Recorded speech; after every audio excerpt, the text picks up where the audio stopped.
기초생활 수급자가 아닐 경우 미혼모는 한 달에 최대 20만 원까지 정부 지원을 받을 수 있습니다.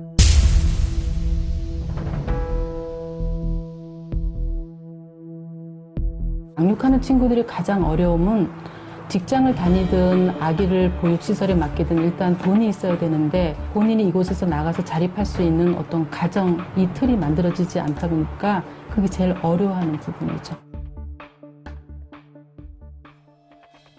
저는 필리핀에서 한국인 자녀를 혼자 키우는 필리핀의 그 싱글맘들 또 필리핀의 미혼모들의 양육비 소송을 7년 동안 지원해 왔습니다.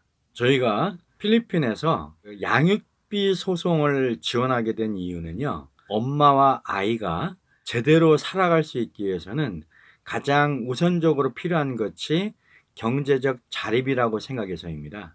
그런데 어떤 분은 이렇게 말하는 분들이 있었어요. 코피노 맘들이 경제적 자립을 하는데 왜 하필이면은 양육비 소송부터 하냐.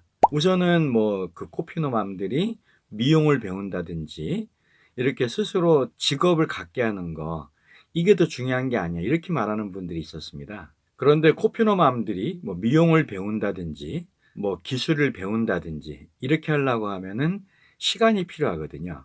실제로 그 필리핀에 그 토니 앤 자키라고 하는 유명한 미용 체인이 있어요. 그 체인하고 삼육보건대학의 최인선 교수님이라는 분이 코피노 맘들에게 미용을 가르치는 그 재활을 위해서 이제 그런 시도를 했었는데 약 30명이 그 미용학교에 입학을 했습니다. 물론 그 미용학교는 다 모든 게 무료였고요.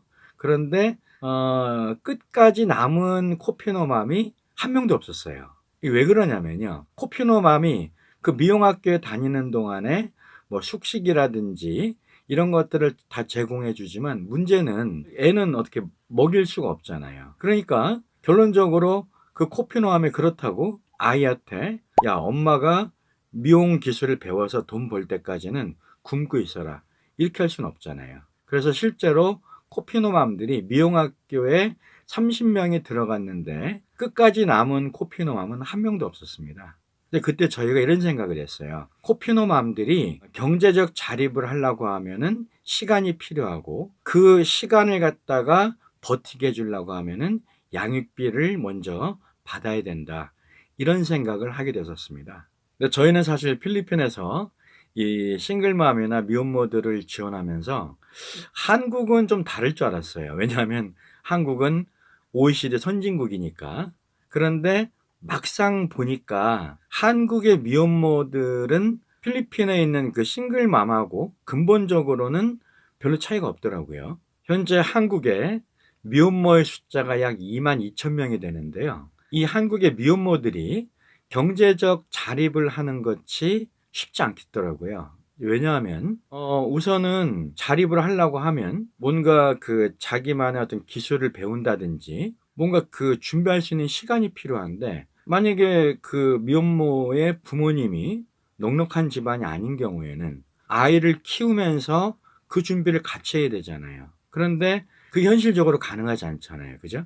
그러다 보니까 경제적 자립에 대한 건 좀 힘들고 우선 당장 아이와 생존하는 거, 거기에 몰두할 수밖에 없다 보니까 미래를 위한 준비라든지 이런 것들이 현실적으로 어려워지는 거죠. 그러니까 미혼모들의 대부분이 아이를 갖다 키워야 되니까 어떤 그 정식 직장에 들어가기 힘들고요.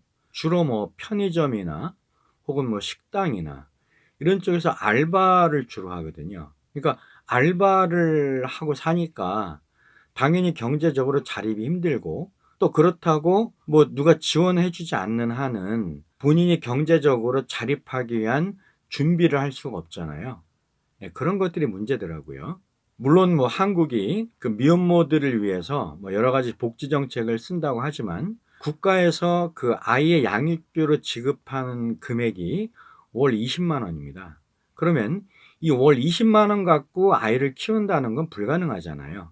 그래서 미혼모들이 경제적 자립을 준비하려고 하면은 시간이 필요하고요. 이 시간 동안에 버틸 수 있게 해주려고 하면은 양육비를 받아야 되는데, 현재 한국의 미혼모들 중에서 양육비 양육비를 받는 비율이 8%밖에 안 됩니다. 그러니까 10명 중에서 9명이 양육비를 못 받는 거예요.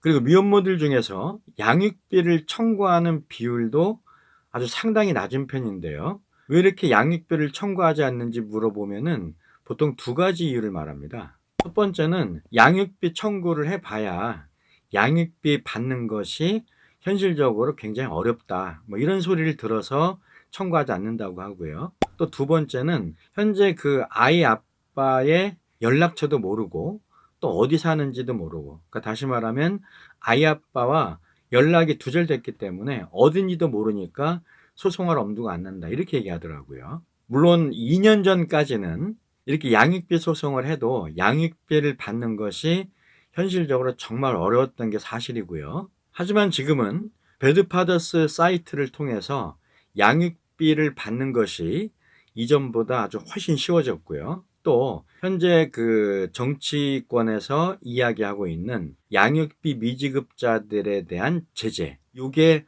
법안이 만들어지면은 앞으로는 양육비를 받는 것이 아주 쉬워집니다. 그리고 인지청구 소송을 하면은요, 아이 아빠와 연락이 두절되었다고 하더라도 법원을 통해서 아이 아빠를 찾아낼 수 있습니다. 그래서 간단히 요약을 하면은 인지청구 또 양육비 청구 소송을 통해서 아이 아빠에게 양육비를 받아낼 수 있는 권리를 법적으로 얻어내야 한다는 겁니다. 그리고 어떤 미혼모들은 인지청구 소송을 했을 때 만약에 아이 아빠가 아이를 데려가겠다고 하면 어떡하나, 이런 걱정을 하더라고요. 그런데 법원에서 양육권자를 갖다 정할 때 최우선 기준이 뭐냐면 현재 아이를 누가 키우고 있느냐, 이겁니다. 그러니까 현재 엄마가 아이를 키우고 있기 때문에 양육권자가 바뀌는 일은 절대로 없습니다. 안심하셔도 됩니다. 그래서 미혼모들이 양육비를 받으려면 우선 인지청구 소송을 해야 되고요. 또 양육비 청구 소송을 해야 되는데 이 두 가지 소송을 본인이 하는 거는 쉬운 일이 아니잖아요. 그죠?